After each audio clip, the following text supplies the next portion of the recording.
अजय देवगन को फिल्म शैतान ने एक नया पाठ पढ़ाया है, ठीक वैसे ही जैसे विशेष फिल्म्स को राज से हॉरर का नया फॉर्मूला मिला था। हिंदी सिनेमा में मुख्यधारा के कलाकारों को हॉरर फिल्मों में देखने के लिए दर्शक हमेशा उत्सुक रहे हैं, जिसकी शुरुआत मिथुन चक्रवर्ती की भयानक से मानी जा सकती है। हालांकि सावित्री और सत्यवान की पौराणिक कथा पर आधारित राज जैसा कमाल अभी तक कोई और फिल्म नहीं कर पाई है। विशाल फूरिया की छोरी फ्रेंचाइजी चल निकली है, जिसमें उन्होंने बेटियों के खिलाफ गांवों के सामाजिक माहौल को अपनी कहानी का आधार बनाया है। फिल्म माँ का डीएनए भी वही है, लेकिन इस बार कहानी में मुंजा जैसा एक दैत्य भी है। बिटिया के लिए काली बनी माँ।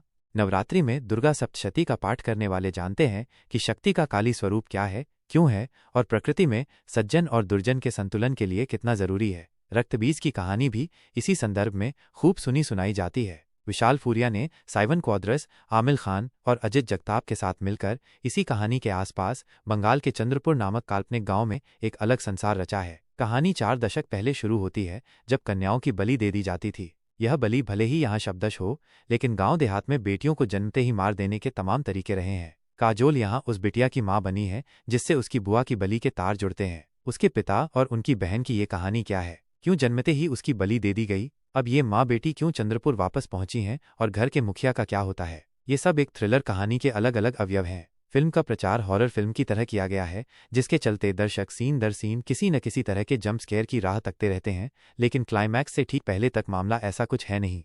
काजोल के कंधों पर टिकी पूरी फिल्म एक मायावी थ्रिलर फिल्म के रूप में विशाल फूरिया निर्देशित फिल्म माँ मनोरंजन करने में सफल है। करीब 2.25 घंटे की ये फिल्म चूल्हे पर चढ़ी हांडी में पकती दाल सरीखी है। आज फूरिया ने कम रखी है और इसीलिए इसके पकने में थोड़ी देर भी लगती है। फिल्म के पोस्टर पर काजोल ही दिखती रही हैं, लिहाजा ये फिल्म उनकी ही है। काजोल ने फिल्म को अपने अकेले कंधे पर ढोया भी है। उनकी दूसरी पारी फिल्म दर फिल्म मजबूत हो रही है। महिला प्रधान फिल्मों का झंडा हिंदी सिनेमा में विद्या बालन, तापसी पन्नू और कृति सैनन जैसी अभिनेत्रियां खूब फहराती रही हैं। 3 पत्ती में साझा प्रयास के बाद काजोल ने अब यह परचम अकेले थामा और खूब थामा है। इंद्रनील सेनगुप्ता के साथ वाले दृश्यों में भले दोनों की पति पत्नी सरीखी केमिस्ट्री जमती न दिखती हो, लेकिन खेरिन के साथ काजोल ने गजब जादू जगाया है। बेटी को बचाने के लिए माँ कुछ भी कर सकती है, और काली सी शक्ति धारण करना ऐसी माँ के लिए क्या ही चुनौती बन सकता है। कलाकारों की मंडली भी खूब जमी। अभिनय के लिहाज से यह फिल्म काजोल को पुरस्कार दिलाने वाली फिल्म है। इंद्रनील सेनगुप्ता ने अपने हिस्से का काम अच्छा निभाया है। यहाँ चौंकाने वाली अदाकारी की है रोनित रॉय ने। उनका सरपंची स्वरूप देखने लायक है। गोपाल सिंह भी अरसे बाद किसी हिंदी फिल्म में नोटिस हुए हैं। विभा रानी का किरदार भी जोरदार है। जितिन गुलाटी के किरदार पर और मेहनत की जा सकती थी। फिल्म माँ एक सबक ये भी है कि इस तरह की कहानियों में कलाकारों के अपने चेहरे मोहरे देखते हुए अगर कास्टिंग न की जाए तो कलाकारी का असर बेहतर हो सकता है। जिन चेहरों को दर्शक सोशल मीडिया पर अक्सर रोज रंग बदलते देखते हैं, उन चेहरों को उनके इस सेट आडंबर से अलग रंग देना बहुत जरूरी है।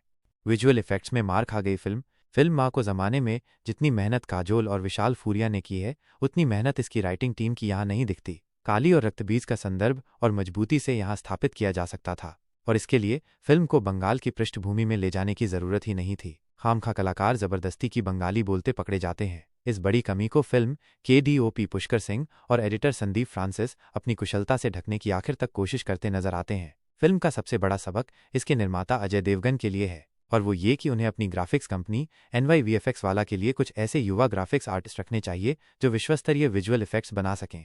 हो सके तो इसके लिए साउथ की फिल्म हनुमान में काम करने वाले युवाओं को भी तलाशा जा सकता है। RP यादव ने फिल्म में कुछ अनोखे एक्शन सीन गढ़े हैं और उन पर उन्हें तालियां भी मिलती हैं। फिल्म में सुहागा का काम किया है प्रणव वत्स के लिखे गाने ने, जिस पर हर्ष उपाध्याय ने आज के ज़माने के हिसाब से संगीत सजाकर फिल्म की बड़ी मदद की है।